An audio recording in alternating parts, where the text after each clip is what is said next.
I never thought my own family would become my worst enemy. One night, while I was on a business trip, my phone rang. It was my 12-year-old daughter, sobbing, telling me her aunt had thrown her out of my parents' house. When I called my mother, she said coldly, "You're not needed here anymore." That single sentence shattered everything I believed about family. But what if I told you that was only the beginning? What if I told you the very people I sacrificed everything for were secretly plotting to erase me completely? This is how I fought back. The call came in the middle of the night, my phone vibrating against the nightstand in the hotel room. I was exhausted from back-to-back meetings, but when I saw my daughter's name on the screen, I answered instantly. Her voice was fractured by sobs. "Mom, Aunt Claire told me to leave. She said I couldn't stay here anymore. Grandma just watched." I sat up straight in bed, my pulse pounding in my ears. For a moment, I thought I had misheard her. "Where are you?" I demanded. She whispered, "Outside, on the porch. It's cold." I could hear her shivering through the line. My hands trembled as I tried calling my mother. When she finally answered, her tone was flat, almost rehearsed. "Melissa, you and your daughter are not needed here anymore." That was it. No explanation, no trace of love, just dismissal, as if we were tenants being evicted. My chest tightened with something between rage and heartbreak. I hung up, staring into the darkness of the hotel room, knowing something inside me had cracked. But to understand how I reached that breaking point, you need to know what came before. For years, I carried my family on my back. Every month, I covered their utility bills, their mortgage payments, even their medical expenses. I told myself it was my duty, that family meant sacrifice. Whenever my mother called at midnight, sobbing about how she didn't have enough money for groceries, I transferred cash instantly. When Claire's car broke down, I paid for the repairs. When my father had his third hospital stay, I maxed out my credit card to make sure he had the best care. I thought that was love. I thought that was loyalty. What I didn't realize was that my loyalty had become an addiction. Psychologists call it trauma bonding, the cycle of hurt and reward that hooks you like a drug. Every time they showed me the smallest crumb of appreciation, my brain lit up with oxytocin, tricking me into believing their love was real, that if I just gave more, they would finally see me as worthy. Instead, the more I gave, the more invisible I became. I had ignored the warning signs, my mother's constant midnight emergencies, my sister's barbed jokes whenever I achieved something. "Don't get too proud, Melissa. You only succeed because you don't have kids to really worry about," she would sneer, dismissing everything I did, even though I was raising a daughter alone. Their guilt trips became the soundtrack of my life. "If you don't help us, who will? Do you want to see your father suffer? You think you're better than the rest of us?" Gaslighting became their weapon of choice. Whenever I tried to set boundaries, they told me I was selfish, dramatic, or ungrateful. And slowly, they built walls around me, cutting me off from friends who might have noticed how deeply I was being drained. Then came the night I noticed something strange in my bank records. I had sent my mother money to cover a medical bill, but when I called to confirm the payment, she acted confused. Days later, I learned the truth. Claire had intercepted the transfer. She kept the money, telling Mom I hadn't sent enough, and telling me Mom was too ashamed to ask for more. It was a perfect scam, and I had walked right into it. For hours, I sat staring at the statement, my hands numb, my stomach hollow. A part of me wanted to scream, but another part just felt foolish. How many times had I ignored the signs? How many times had I convinced myself they loved me, when in reality, I was just their endless ATM? And yet, despite the anger burning inside me, I couldn't shake the memories of the past. I remembered Sunday mornings when Dad would flip pancakes and Claire and I would fight over the biggest piece. I remembered Mom brushing my hair before school, humming softly, the smell of her perfume lingering on my clothes. Were those moments real or just illusions designed to keep me tethered? I didn't know. All I knew was that those memories made me hesitate, made me doubt myself again. But the phone call from my daughter, the desperation in her 12-year-old voice, destroyed any illusion I had left. That night wasn't just a betrayal. It was the final proof that to them I was never a daughter, never a sister. I was a resource, a tool, a machine that spit out money. I thought my sacrifices had bound us together. I thought loyalty would protect me. I thought love was enough. I couldn't have been more wrong. And soon they would show me just how little I truly meant to them. My 37th birthday should have been a quiet celebration, just me and my daughter sharing cake at the kitchen table. Instead, it became the night everything unraveled. A notification buzzed on my phone as I washed the dishes. I didn't think much of it until I accidentally caught a glimpse of a preview message on my sister's screen, left open when she carelessly logged into our family's shared tablet during a visit weeks earlier. A group chat appeared, one I had never been added to. The name stung. The real family. My chest constricted as I scrolled. There were messages from my mother, father, and sister talking about me as if I were a stranger. "Melissa doesn't need to know about this," Claire wrote. "She'll just complicate things." My mother responded, "We need to keep her out of it. She's always so dramatic." My father added, "Let's make sure she doesn't get involved in the will. Claire has been the one here for us, not her." I froze. It wasn't just a group chat. It was a blueprint of betrayal.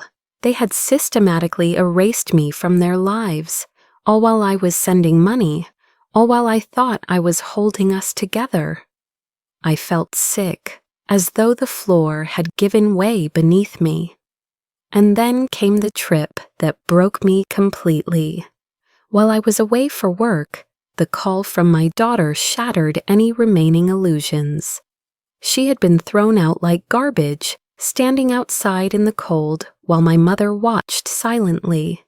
When I confronted my mom over the phone, her words sliced through me like a blade.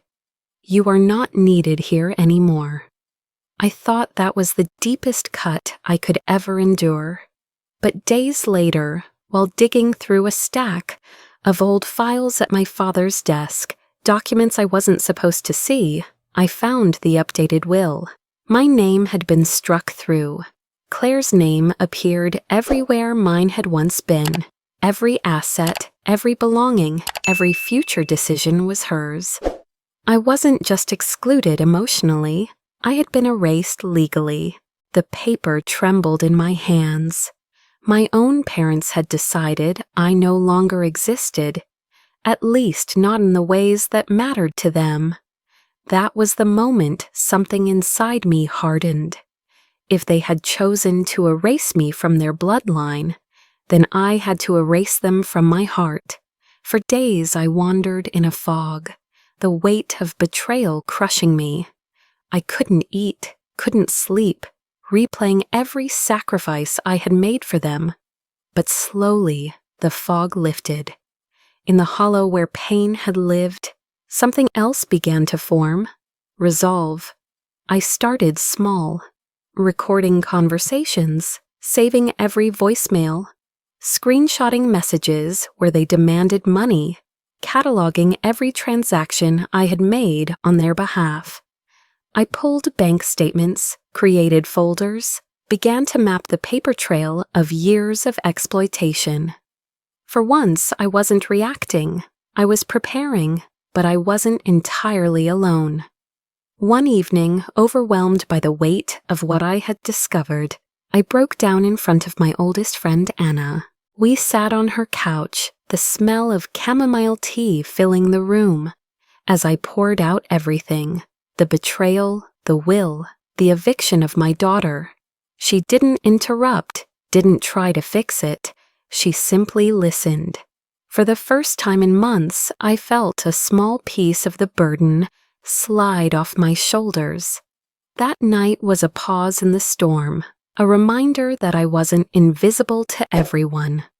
My daughter still looked at me with trust. Anna still saw me as worth fighting for. That glimmer of connection gave me strength. And then, just as I began to regain my footing, another knife twisted. I discovered that my ex-husband, who I had assumed was at least neutral, had been quietly feeding information to Claire. Details about my work schedule, my financial accounts, even my struggles as a single parent. He had given her everything she needed to isolate me further. The betrayal hit differently this time. It didn't shatter me the way my parents had. Instead, it sharpened me. If even he had chosen their side, then I had no illusions left to protect. Everyone I once trusted had made themselves clear. This wasn't just about surviving anymore. This was about fighting back, losing my place in their will, losing their approval, losing my ex's loyalty. These were not the end of me. They were the beginning of someone they didn't see coming.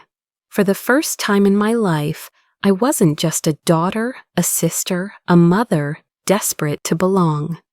I was a strategist, and every page of evidence, every saved message, every whisper of betrayal was going to be my weapon.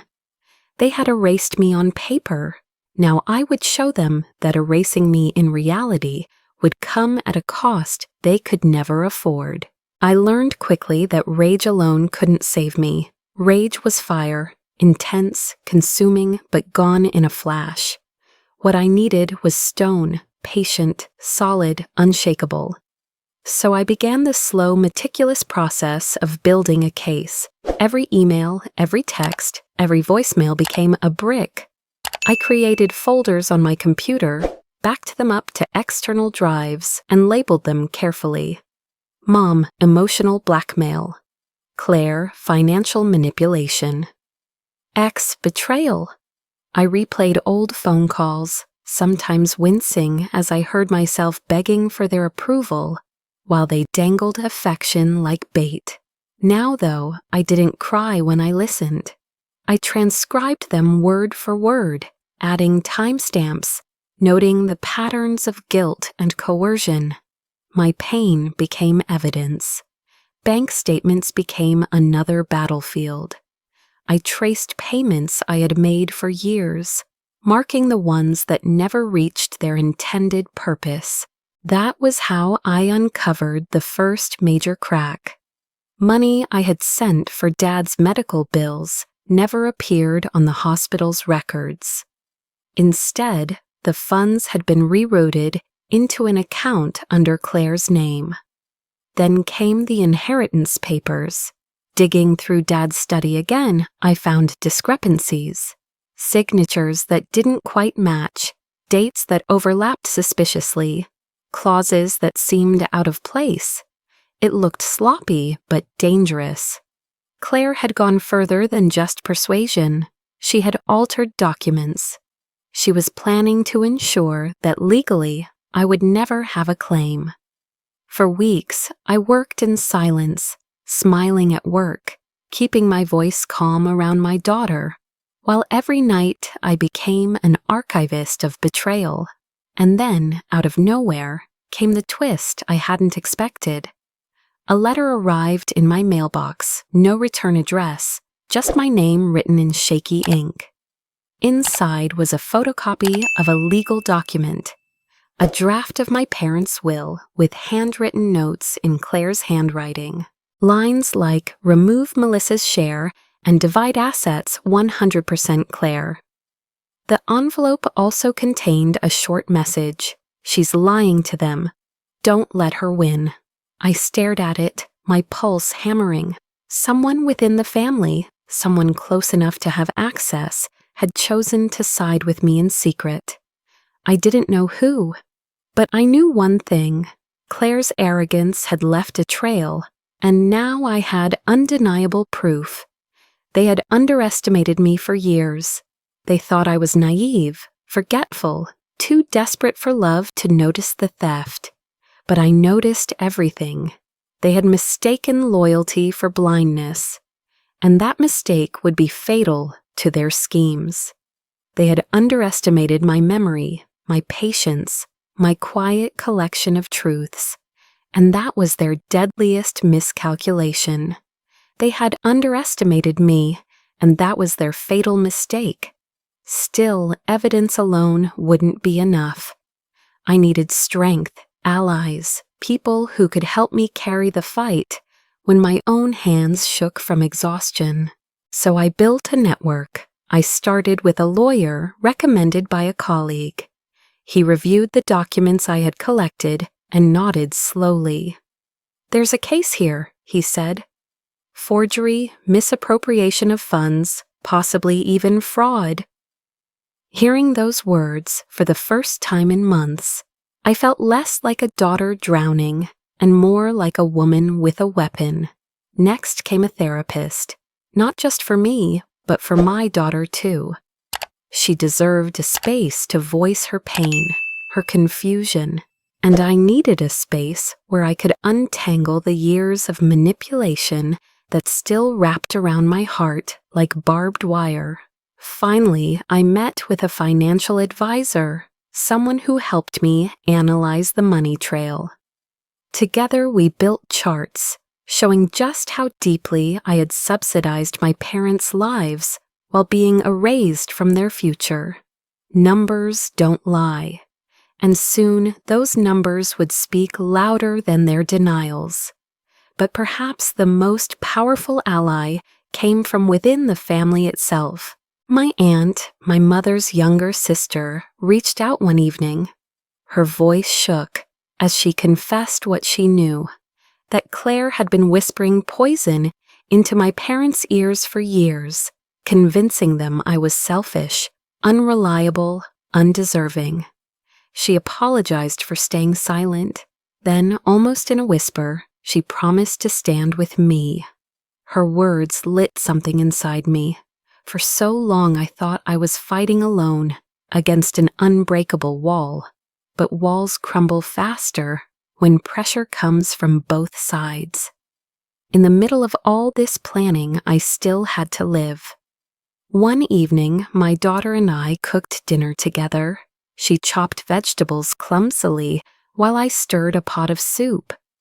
The kitchen filled with warmth and laughter, and for a brief moment, the chaos faded. Watching her smile, I realized why I was doing this. Not for revenge alone, not for money, not for pride, but because she deserved to see what strength looked like. She deserved a mother who fought back. The storm was gathering. Every document, every conversation, every whispered secret was another gust of wind. I could feel it pressing at the edges of my life, threatening to burst, and I knew exactly when to unleash it. Christmas, the day of family togetherness, the day they valued appearances most. That would be the day their lies collapsed. The storm wasn't coming for me anymore. It was coming for them. Christmas had always been their performance. My parents lived for the spectacle of family gathered around the tree, the decorations shining, the table heavy with food. It wasn't love they were showing, it was power. They wanted the world to see how united we were, how generous they were, how proud they were of their perfect family. I decided that if they cherished appearances so much, then that stage would be the place where I tore the mask from their faces. Weeks before Christmas, I quietly stopped paying their bills. The mortgage went unpaid, the utilities lapsed. By mid-December, final notices piled at their doorstep. The panic began to spread. I ignored the calls, the desperate texts. When my mother left a voicemail crying about the heat being shut off, I saved it to my archive. Every word was evidence of their dependency. By the time Christmas Eve arrived, the house already felt different. The warmth they bragged about was gone, replaced with a nervous chill. Cousins and distant relatives arrived, puzzled by the half-lit tree, the thin spread of food. Whispers circulated quickly. Why isn't the house decorated like usual? What happened to the big feast? I watched quietly from the corner, my daughter's small hand in mine. Then came the confrontation. An uncle asked directly, "What's going on here? This isn't like you." My father stammered, "Things have been difficult. Melissa stopped helping us." All eyes turned to me, waiting for me to shrink, to apologize. Instead, I reached into my bag and pulled out the folder I had been building for months. "Difficult," I said evenly. "You mean the years I paid your mortgage, covered your hospital bills, funded Claire's car, all while being erased from your will?" Gasps rippled across the room. I spread the papers across the table. Bank statements, forged documents, emails. "This is the truth. Every cent I gave, every lie you told, every theft you hid." Claire's face drained of color. My mother clutched at her pearls, sputtering, "How dare you embarrass us like this?" But the room had already shifted. Relatives leaned in, reading, whispering. The perfect family image cracked in an instant. I had chosen my timing carefully. The night they valued most, the night they wanted control of the story, that was the night I stole it from them. But what they did next was beyond anything I had imagined. They didn't fold, they attacked. The smear campaign began within hours. By morning, rumors spread through the extended family and community. Claire posted vague updates online, painting me as the ungrateful daughter who abandoned her aging parents. My mother called relatives in tears, claiming I had fabricated everything out of greed. They twisted themselves into victims begging for sympathy. What they didn't realize was that I had anticipated this. My lawyer was already prepared, ready to counter every lie with hard evidence. When Claire claimed I had never supported them, I released bank records.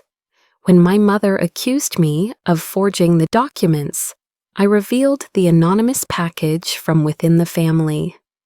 Every move they made, I blocked. Every falsehood, I crushed with proof. And then came the twist that silenced even the boldest of their defenders. Some of the very relatives who had stood by Claire, who had laughed at her jokes, who had ignored my struggles, turned against her. One cousin revealed that Claire had borrowed thousands from her years ago and never repaid it. Another admitted she had pressured them into lying about my absence during a family emergency. One by one, their secrets spilled into the open, each one a stone thrown against the glass facade they had built. It should have felt triumphant, but when I stepped outside into the cold night air, tears filled my eyes. The weight of it all pressed down. My daughter slipped her arms around me, her voice steady. "We don't need them, Mom." I held her tightly, realizing she was right. We didn't. For a moment, I let myself cry, not out of weakness, but out of release. It wasn't only betrayal I was mourning. It was the years wasted chasing love that would never come. But the war wasn't over. Christmas had been the explosion, but the fallout was just beginning. My parents and sister had lost their grip on the family, but they weren't finished trying to save themselves. They would cling, claw, and lie until the last thread snapped. And I was ready, because their downfall had only just begun. The weeks after Christmas felt like watching a dam collapse in slow motion. Without my money flowing into their accounts, my parents quickly spiraled into financial ruin. The unpaid mortgage notices stacked higher, utilities shut off one by one. Neighbors began whispering, wondering how a family that once bragged about their stability could suddenly be on the verge of losing everything. My mother called me repeatedly, her voice trembling between rage and desperation. "Melissa, you don't understand. We'll lose the house." For years I would have rushed to rescue her, but this time I only recorded the message and saved it. I had given them lifelines for decades. Now they would learn what it meant to swim without me. Their humiliation spread beyond the walls of the house. At church, people asked why their once proud home looked abandoned, why utilities trucks were seen outside. Cousins stopped visiting, uncomfortable with the tension. Even those who once believed their lies began to distance themselves. The facade of the perfect family had been shattered, and the shards cut them more deeply than they expected. And then came the blow none of us had predicted. One morning, I received a call from my lawyer. His voice was calm but sharp. "Melissa, the authorities are investigating. The forged documents you uncovered point to potential fraud. They'll be questioning your sister and your parents." I sat frozen, the phone pressed against my ear. Fraud. A word I had never dared to apply to them, even in my anger. But the evidence was undeniable. Claire's handwriting on altered wills, money rerouted into private accounts, forged medical records to justify withdrawals. It all painted a picture darker than betrayal. It wasn't just family manipulation. It was a crime. News spread quickly through the community. Police cars parked outside my parents' home, officers stepping through the doorway where I once carried groceries, where my daughter once ran up the steps with joy. Neighbors watched, murmuring. The very people who had sneered at me for abandoning my family now whispered about fraud and greed. Claire tried to maintain control, posting online about false accusations, but her silence during official questioning spoke louder than her words. My parents looked smaller, diminished, as if the weight of years of deception had finally crushed them. And in that moment, I realized something chilling. The truth was harsher than any betrayal. When I stood in the quiet of my own home, the storm finally behind me, I expected to feel triumphant. But what I felt instead was release. Justice hadn't been about watching them fall. It had been about cutting the chains that bound me to their approval, their demands, their poison. For the first time in my adult life, I was free. My daughter felt it too. She walked lighter, laughed more. The constant anxiety that once haunted her, whether Grandma would scold her, whether Aunt Claire would snap, was gone. She could breathe again, and so could I. One weekend, we decided to plant a tree in the small yard of our new house. It was a cold morning, the ground stiff beneath our hands as we dug, but my daughter's smile warmed everything. "This tree will grow with us," she said, patting the soil around the roots. I felt tears sting my eyes as I realized she was right. It wasn't just a tree, it was a declaration. A future built on something stronger than manipulation. I knelt beside her, pressing the soil into place. The air smelled clean, the silence peaceful. We stood back, looking at the fragile saplings swaying in the winter wind. It didn't matter that it was small. It didn't matter that it looked fragile. It would grow, and so would we. The satisfaction I felt wasn't the sharp, fleeting thrill of revenge. It was deeper, steadier. It was the knowledge that I had broken free, that I had given my daughter a chance to see what resilience looks like, that I had chosen a different legacy. And yet, even in the calm, I knew this was not the end, because surviving betrayal was only the beginning of becoming who I was meant to be. The road ahead stretched wide and untamed, and for the first time, I was not afraid to walk it. In the aftermath of everything, silence became my sanctuary. For the first time in years, my phone stopped buzzing with demands. No more midnight calls begging for money.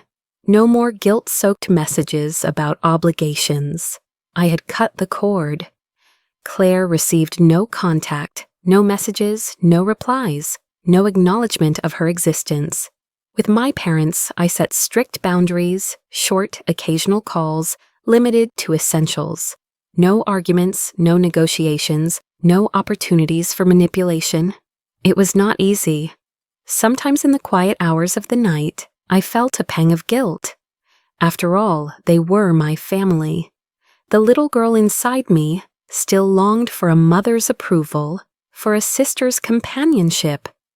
But every time that guilt tried to pull me back, I remembered my daughter's trembling voice that night, standing in the cold after being thrown out.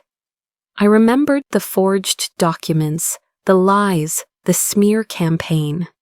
And I reminded myself, family is not defined by blood, but by love and respect. I began managing my digital life as carefully as my emotional one. I locked down my social media, filtered who could see my updates, deleted old connections that linked back to Claire's circle. My name, once dragged through the mud, began to clear. People who had believed my family's lies saw the evidence for themselves. Slowly, my reputation was restored, not through defense, but through living truthfully. And with every boundary set, I felt stronger. It wasn't about anger anymore. It was about peace. Still, there were moments I grieved. Standing in my kitchen, making coffee, I would sometimes wonder what it would have been like to have a family who cherished me without conditions. But this time, I didn't let the grief swallow me. Instead, I honored it, then let it go. Because choosing myself, choosing my daughter, choosing health, it wasn't selfish, it was survival, it was growth. I had finally learned how to say no, and with that single word, the world began to open. The life that unfolded after was nothing like the one I had imagined, but it was infinitely better. Without pouring my earnings into a black hole of family demands, I saved money for the first time in years. I paid off debts, invested wisely, built an emergency fund. Financial freedom wasn't just a relief, it was exhilarating. For the first time, I dreamed not in fear of scarcity, but in possibility. At work, freed from constant family drama, I excelled. My projects flourished, promotions followed, and colleagues noticed the quiet fire in me. I wasn't weighed down anymore. I was lighter, sharper, unstoppable. My daughter blossomed too. Her laughter filled our small home, no longer muffled by tension. She made friends easily, excelled in school, and looked at me with admiration that kept me steady even on the hardest days. Watching her grow strong and confident reminded me daily that breaking away hadn't just saved me, it had saved her future too. Then, unexpectedly, life delivered something I had stopped believing in. At a charity event hosted by a colleague, I met Daniel. He wasn't flashy, wasn't loud, but there was a calm strength about him. He listened more than he spoke. When I told him about my past, not all of it, just enough, he didn't flinch or offer pity. He simply said, "You deserve better, and you're already building it." It startled me how natural it felt to let someone kind in again. For years, I had built walls so high, I thought no one could scale them. But Daniel didn't try to climb over. He waited at the gate until I chose to open it. His patience was the opposite of everything I had endured. The manipulation, the control, the conditional love. With him, I felt no weight, only freedom. One evening, as we walked home under the soft glow of streetlights, my daughter ran ahead, her laughter echoing. Daniel glanced at me and smiled. "She's happy," he said.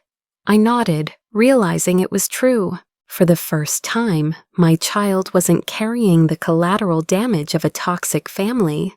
She was simply a girl, carefree, loved, and safe. And me? I was no longer the desperate daughter clawing for scraps of affection. I was a woman who had walked through fire and come out unburned. I didn't just escape hell, I found my own heaven.